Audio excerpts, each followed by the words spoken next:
So today we're going to do day 2 of concept 10, which is the next section, which is 5.2. So now we're going to get into factored form of any polynomial, rate a polynomial functions from its zeros. And so we've done each of these 2 bullet points for quadratics. Now we're going to do it for any polynomial. And then the third thing we're going to talk about are called multiplicities. And I will test you on this tomorrow. I will say, what is the multiplicity of this function?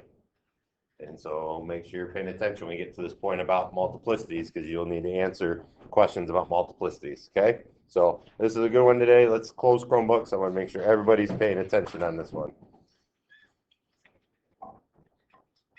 All right, so we've already talked about forms of polynomials. Standard form of a polynomial just means that descending exponents. So like in general, for a quadratic, we could write ax squared plus bx plus c. Okay, this is kind of a review slide. You don't necessarily have to write this down word for word. Okay, I want to make sure you've seen all this stuff. We're just going to kind of go over it.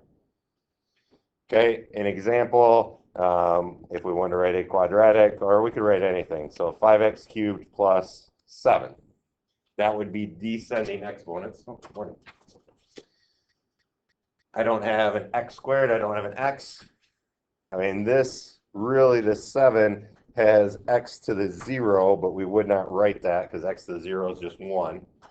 But that is descending exponents. Factored form. Now, we've talked about factored form before as well. So factored form, we get into like x plus 2, x minus 7, for example. So that was factored form of a quadratic. And I've asked you questions about writing it in factored form, and still people are writing it in standard form. If it's in factored form, it's with those parentheses. Okay, it's almost easier just to leave it right in factored form. You don't have to FOIL that out. Okay, an example would be that. When we are in factored form, if I said y equals x plus 2 times x plus 7, if I set this equal to 0, what is that telling me? Again, we know this is a quadratic because there's 2 sets of polynomials, or sorry, 2 sets of binomials. We FOIL it out, we end up with an x squared. If I set this equal to 0, graphically, what does that tell me? Evan, what do you say? Yeah. And so this will tell me when x is -2 and x is 7, if I were to graph this, this polynomial would cross here at -2, and at 7, I would end up with a positive x value, and it goes like that. So factored form gives us the zeros. X-intercept, same thing. So when we get it into this factored form, we can just look at it. And I know exactly where it's going to cross the x-axis. Another new term you'll hear me start to say now are called roots of the polynomial. It means the exact same thing. X-intercepts, zeros. Now you might hear me start saying roots. All that means the same thing. It's right where it's crossing the x-axis. But here in chapter 5 now, we're going to get into higher degree polynomials, not simply quadratics, where we can have it crossing more than twice on the x-axis. So we can find more than just 2 zeros when we get it into factored form. Okay, so here's a couple of them. If I ask to write this polynomial in factored form, well, we can see now we have cubics. We don't simply have quadratics. Quadratic and that cross go together. You can't create a cross with a higher degree polynomial than degree 2. So that cross only works for factoring with quadratics. Do not forget, our first step that we should look at is a GCF whenever we're doing any sort of factoring. So this first one, x cubed minus 2x squared minus 15x. What would be my greatest common factor across all three terms? Joel? Just x. So if I factor out an x, now I have x squared minus 2x minus 15. I'm not completely in factored form yet, because remember, factored form, it's those parentheses. Okay, I want to get it to at the smallest as a binomial.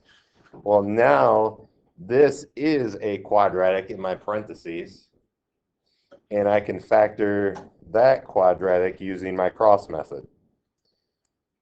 So two numbers that multiply to be negative 15 that add up to be negative 2. Haven't we?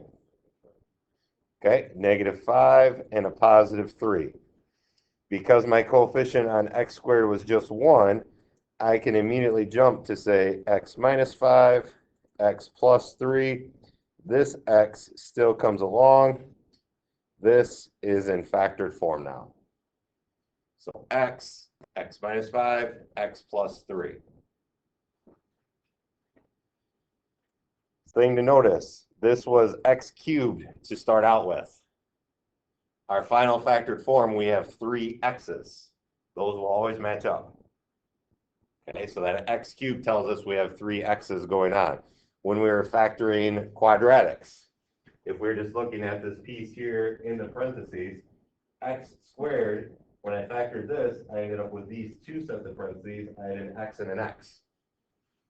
So when you are factoring a polynomial, whatever the degree is, when it's fully factored, you'll see that many x's in your factored form. Okay, next one. If I want to do 2x cubed plus 6x squared minus 8x, what is the greatest common factor of that one?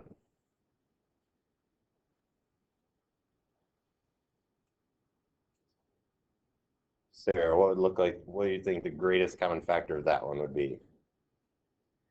2x. Good. So we could bring a number, a coefficient, and an x variable out. So this becomes now simply x squared plus 3x minus 4.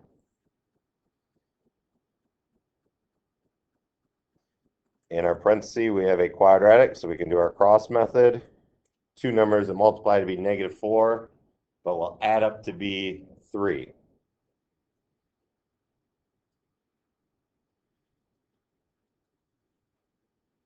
Two numbers, because Chris, what do you say? Good. 4, negative 1. So 2x, and then x plus 4, x minus 1. As far as we can go. That is in factored form. And again, we can do a quick check. I see in my factored form I have 3 x's. It was x cubed to begin with. I've accounted for all of those. All right, so that was a quick review on factoring, and we can do factoring if it's not simply a quadratic by looking for that greatest common factor first. What can we factor out to make it easier? And if I ask you to factor a polynomial that is not degree 2, that's something higher, I'm telling you right now, there's going to be a greatest common factor you can bring out of it. All right, so let's actually look at one talking about zeros or roots or x-intercepts. All that means the same thing. So I have on here the zeros of this polynomial function. I don't think they're, okay. So zeros again where it crosses the x-axis. I had this one is a quadratic, y equals x minus 1, x plus 4. I know x would be a positive 1 and x would be a negative 4. And so at positive 1 it's going to cross, and at negative 4 it's going to cross. What about end behavior of this? what is the degree? It's in factored form, but we can look at it in factored form. What is the degree of this polynomial?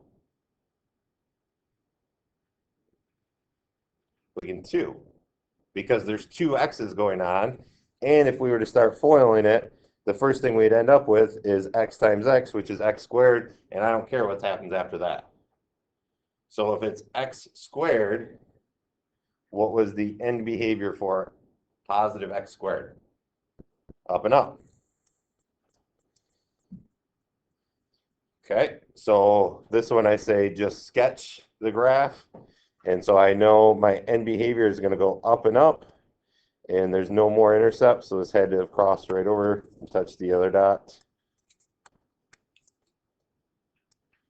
And there's our sketch of our graph. So today we are going to focus on exactly where it's crossing the x-axis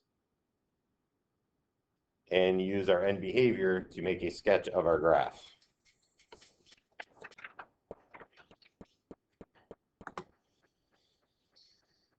Okay.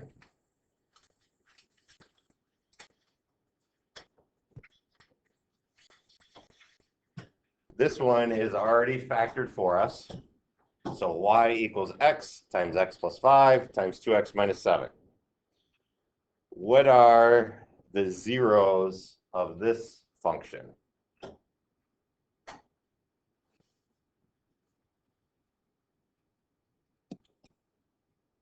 May do, or what are my zeros? Okay, so x at a negative 5. Okay, so we can do a quick algebra on this. So if we subtract 7, we have 2x equals a negative 7 divided by 2 divided by 2. Oops, not negative, that'd be positive. Add 7. So this one, we know x is going to be at 7/2. Well, we're going to end up graphing it. What's 7/2 as a decimal? 3.5. So sometimes it's easier to convert that to a decimal in your mind or write it down so you know when you graph it where you're going to be at. Are those the only 2 zeros for this function? Max would be the other one. 0. So this x, if x equals 0, that dominates the rest of the expression because it's all multiplication. If I put a 0 right there at the beginning, the rest of it goes to 0. So I know I have 3 zeros on this one. I have it right here at 0, right here at negative 5, and then also at 3.5. So I know it's going to cross at those 3 spots. Okay, end behavior. What is the degree of this one going to be? It's a cubic because we have 3 x's. We have x, x plus 5, 2x minus 7. So this is x cubed, and I know it's going to be positive because if I took this x times this x, I would end up with an x squared, positive x squared. And then if I took that times 2x, I'd end up with 2x cubed. And so I know my leading coefficient on this one is 2x cubed. I don't care what happens after that. The rest of them are all going to be smaller exponents. I'm just looking at that very first term. So 2x cubed, I have a positive 2 and x cubed. So what is the end behavior for this one?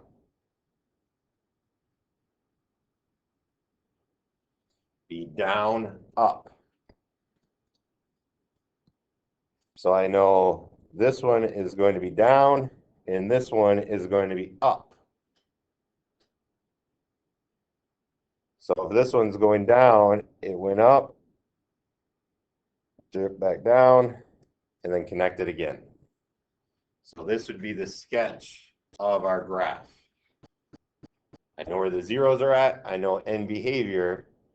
Only way to make that happen is if it created this snake shape.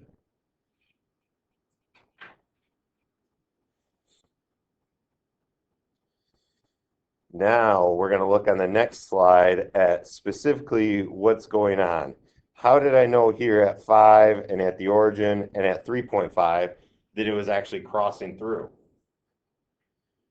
Why didn't it just maybe go up, touch the x-axis, and then dip back down? Why did I know it was going through? And we're going to look at what does it look like when it's going through the x-intercepts.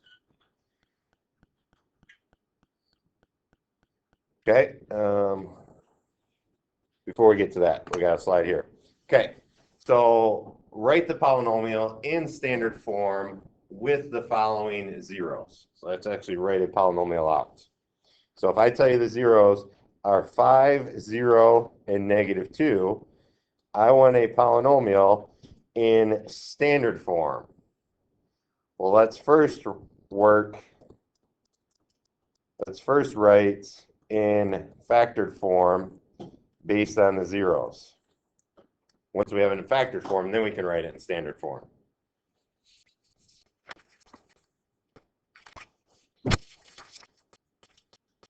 So if my 0 is 5, what does that look like in factored form? Okay, it would be an x minus 5. If -2 is a solution, my binomial will actually be x plus 2. And if 0 is a solution, means I have some lone x that's not even in parentheses. So this was like the last slide where we had that lone x hanging out there, and x equaling 0 was a solution. So this is it in factored form, but we want the answer in standard form. So to get it into standard form, we have to use our distributive property. And so how I would write this, I would distribute this x in first. And so I have x squared minus 5x, all of that times x plus 2. Do not make the mistake. Do not make the mistake of taking this lone x, distributing it into the first set of parentheses, and then taking this lone x and distributing it into the second set of parentheses. Do not do that. Put it into one. We have this, and then now FOIL. Okay, it does not multiply in there to each set of parentheses. Multiply in twice, I guess, is what it would be. You multiply it in once because it's x times this times that. Now we have FOIL with a quadratic, but that's fine. So first would be now x cubed plus 2x squared minus 5x squared minus 10x. So now final answer, right over here, y would be x cubed. I can combine these like terms, and that would be a minus 3x squared minus 10x, and now I have it in standard form. So this one we kind of went backwards. Prior to this, we were starting in standard form, getting it all the way down to factored form and finding the zeros. Now I give you the zeros and say, write it in standard form. Let's do another one.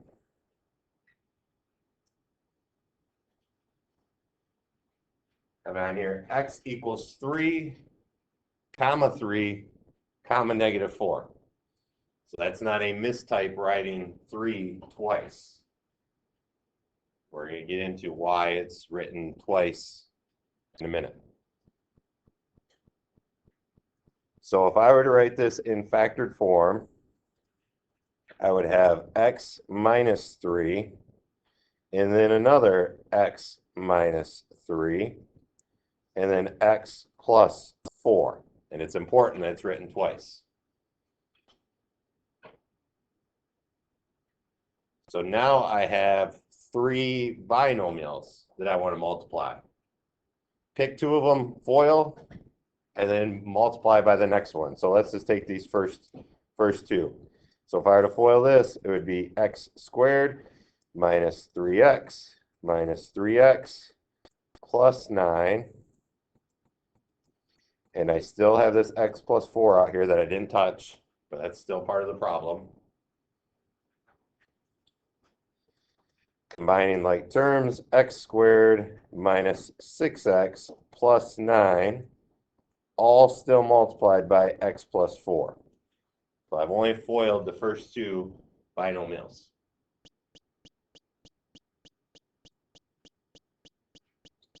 I'm just going to rewrite this up here.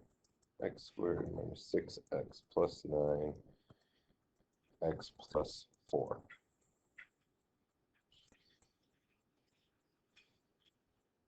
Now, to multiply a trinomial into a binomial or by a binomial, we're going to use the distributive property. FOIL property is still distributed. I'm going to take this x squared and multiply it by x, and then also x squared multiplied by 4. So now I have x cubed plus 4x squared. And then I have to take the next term, negative 6x, and multiply that by x, negative 6x, and multiply that by 4. So it becomes negative 6x squared minus 24x.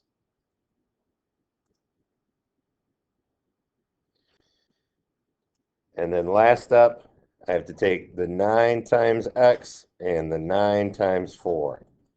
So plus 9x plus 36. So just take it each piece at a time and multiply it onto each term. So this can get a little tedious, but if you just take it step by step, it doesn't matter how big it is, you can continue to work through it. Now we want to look at combining like terms. So if I start to look at like terms, I see I have a 4x squared and a negative 6x squared. And so I have negative 2x squared, and I like to cross those out after I use them, so I don't duplicate those, and I know I've accounted for everything. This x cubed I've accounted for. Negative 24x plus 9x would be a negative 15x. Cross those out. Plus 36. Cross that out. There is my polynomial in standard form. Again, working backwards, if they tell me the zeros, I can create a function in standard form, but it takes a little bit of work. I first have to work in factored form. Write it in factored form from the zeros, multiply through, and you'll end up in standard form. All right, so this all comes into play with multiplicities, and this is important. This is something you have not seen before, and I will ask you on the test tomorrow. I'll say, okay, what's the multiplicity? And you have to tell me what the multiplicity is. Multiplicities simply means how many times multiplied. So if we had x squared, we know that's x times x. And so that would be a multiplicity of 2. There's 2 x's. How many times multiplied? X times x. So I would say that's a multiplicity of 2. Or I could think of it, in that last problem when we had 3 was a solution, we had it twice. X minus 3 squared is the same thing as x minus 3 times x minus 3. So we would say this has a multiplicity of 2, because there's 2 things that are being multiplied, and that matches up with your exponent as well.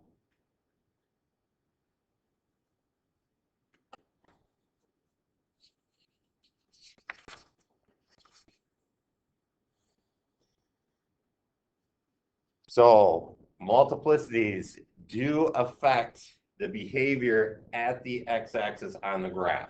So a couple slides ago when I said, okay, how do I know it's actually going through the x-axis? How do I know it's not just going to touch the x-axis and go back? I know based on multiplicities. And when I say they are repeated zeros, it's the zeros of our function. So if it has a multiplicity of 1, that simply means that the graph goes straight through the x-axis. So an example would be like y equals x. So x is to the first power. If I were to graph y equals x, it's simply that diagonal line going right through the origin.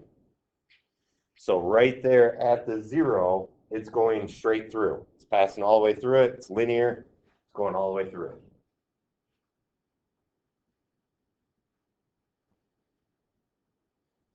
If it has a multiplicity of 2, we'll say it bounces. So y equaling x squared. So y equaling x squared, we know at the 0, it actually bounces off the x-axis and continues up.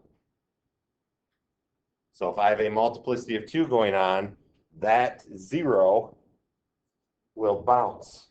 It won't go through the x-axis there. It'll just bounce and keep going.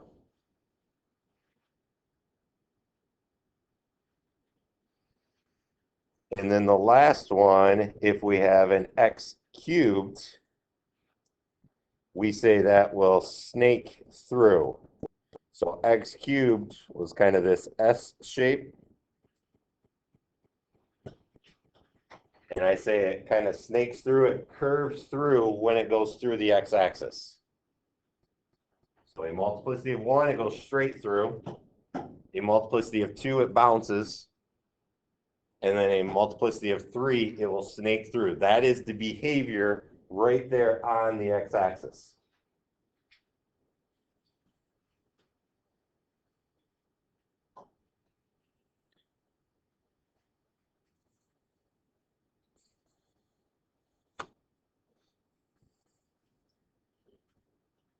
Okay, so let's take a look at one. If I asked you to graph x to the 4th minus 2x cubed minus 8x squared. A couple more slides, stay with me. So this is going to be on the test tomorrow. So this is kind of the culmination of this lesson. This is what we're building up to. So if I asked you to graph this, we would first have to figure out the zeros of this function. To find the zeros, we need to do some factoring. Do I have a greatest common factor of x squared, or I'm sorry, x to the 4th minus 2x cubed minus 8x squared? X squared would be my greatest common factor. And so now I can create this to be x squared minus 2x minus 8. Factor that one real quick, a negative 8 to be negative 2. I could have a negative 4 and a positive 2. And so I have x squared, x minus 4, and then x plus 2.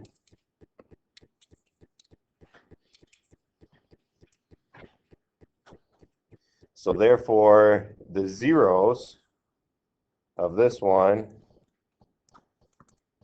will be when x is 0, when x is 4, and then also when x is a negative 2.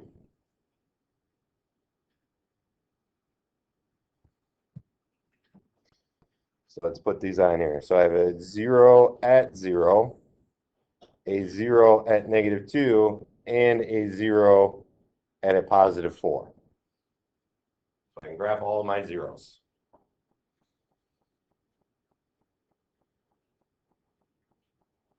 End behavior. So end behavior goes back to the original and standard form. So x to the 4th, we know is up, up. And so I know this is going to be going up, and this is going to be going up. Now, multiplicities. So I have this x squared, which is a multiplicity of 2, and that means that it's going to bounce. And specifically, it will bounce at x equaling 0, because my 0 was that x squared.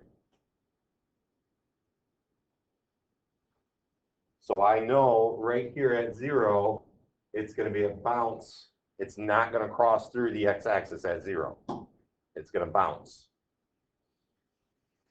The x minus 4 term had a multiplicity of 1. And so I know it's going to be straight through.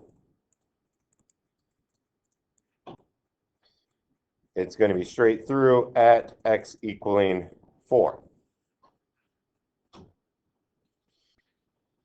And then x plus 2 also had a multiplicity of 1. And so I know that's straight through at x equaling -2. So this is important. What's going on directly at the zeros based on these multiplicities? So I know this is going straight through at -2. It's going to bounce off 0.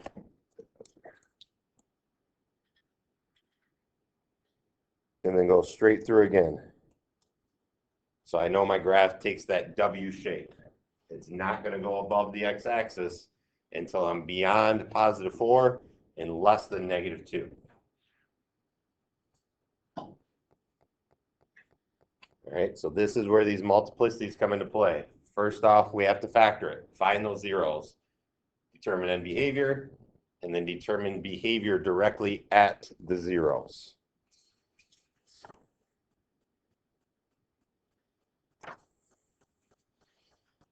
Okay, I got a couple more, or we can get started and ask me questions as we're going along. I have the completed notes if you want to look at these next two problems. Let's just do it quick. X minus 2 squared. So what are my zeros going to be on this one? So x is equaling 2 and 2. But we really only have to write it once because we're not doing any work. We're writing it standard form, and -3. And so if I were to graph this here at 2, here at -3, I know I'm going to have here at 2 has a multiplicity at 2. And so it's going to be some sort of a bounce. So this one will have a bounce. This one is a multiplicity of 1. So this one is straight through.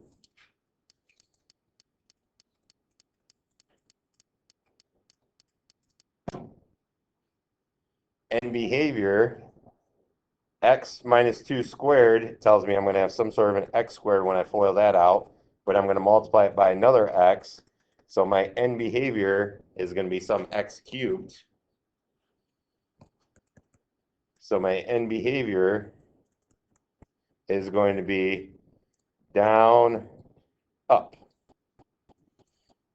And so this one at -3, it went straight through, so that's going down. I'll change the color up. It's going to be down, and then at -2, it's going, or I'm sorry, +2, it's going to bounce and go right back up.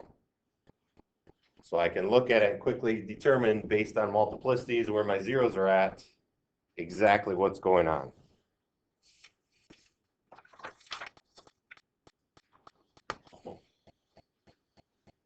Okay, so I'm not going to go through all that step by step. That one's on the notes on Schoology if you want to look at one more for an example. Here's your assignment. So I know today's lesson was long, that's why we didn't do any retesting for today.